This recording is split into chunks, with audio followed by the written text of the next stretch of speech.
Now to the aftermath of a windstorm that knocked out power to nearly 20,000 people from the coast to the valley and another 150,000 in western Washington.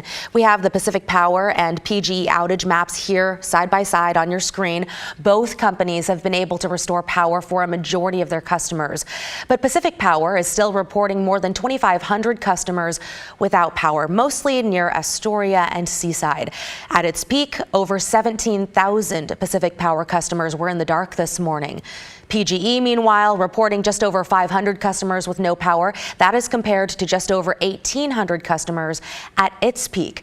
We saw downed trees and power lines across the region too, much like this scene that Vancouver police posted to X, where crews cleared a downed tree along Northwest Lincoln Avenue.